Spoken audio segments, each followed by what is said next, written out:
पूछो इससे क्या क्या नहीं किया मैंने इसके लिए और माँ जी के लिए। कौन सी अपनी खाल की जुतियाँ बनवा के पहना दी हैं? पहना भी देती तो आज मेरे ही सर पे बरसती। तुम्हारा तो पूरा टब्बर बेवफा है। फुप्पो आप तो अंदर जाए। फुप्पो कहेगी आपा बोल, और अपनी माँ की जबानबंदी कराने के बजाय मुझे अंदर भेज रहे हो तुम। आप तो हमेशा गलत ही सोचती हैं। हाँ, ये तो इन तीनों बहन भाइयों का लाइफस्टाइल है।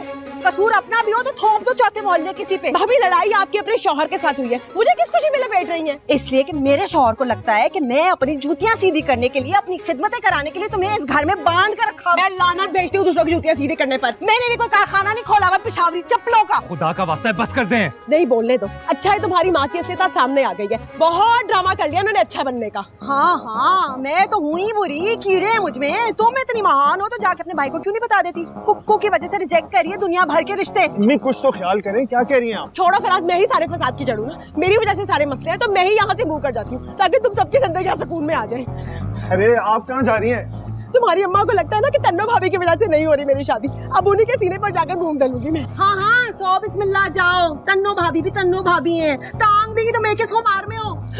अब आप तैयार हो जाएं अगले तमाशे के लिए। जाओ उससे बुला के लेकर आओ। हाँ, हमेशा मुझे ही भेजा करें अपनी इंसल्ट करवाने के लिए। मेरी तो जैसे कोई इज्जत ही नहीं है ना। नहीं बेटा जी, तुम्हारी माँ के नाम के तो लंगर चल रहे हैं ना शहर में। जो थोड़ी बहुत इज्जत रह गई थी तुम्हारे बाप ने उतार कर मेरे हाथ में पकड़ा दी है। एक तो आप हो जाया करें सेंटी हर वक्त। इस सेंटी पे ना तेरी फेंटी लगेगी।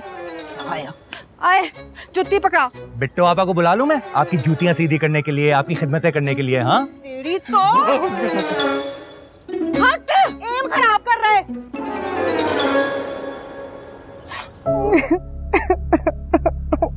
वैसे सलीका भाभी से ना इसी घटियापन की उम्मीद थी मुझे। ये सारा रफड़ जो है ना, ये पैसे का है, पैसे की गेम है। चूना लगा के चली गई ये आपकी परजाई आपको। वो कैसे? वो ऐसे कि जहेज के पैसे बचाती रही है, तभी तो बिट्टू का आज तक ब्याह नहीं किया। अम्मी, पैसे को बीच में मत लेके आओ तन्नो। पैसा बीच में से निकला ही कब था अब्बा जी? पैसा तो बीच में ही रहा है। ये तो वही बात हो गई, आजकल का ये हाल है, जिसकी कोठी दाने उसके तो कमले भी सियाने। मेरी बेटी बोझ नहीं है किसी पे।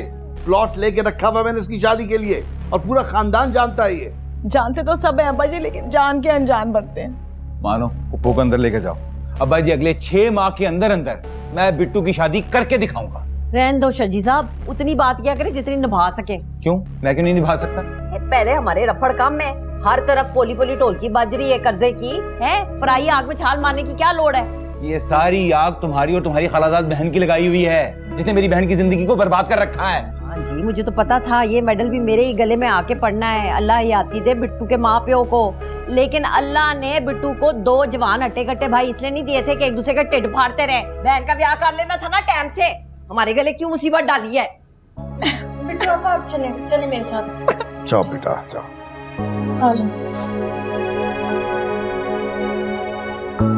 क्या तुम्हारी बीवी हर वक्त सुनाती रहती है तुम्हें?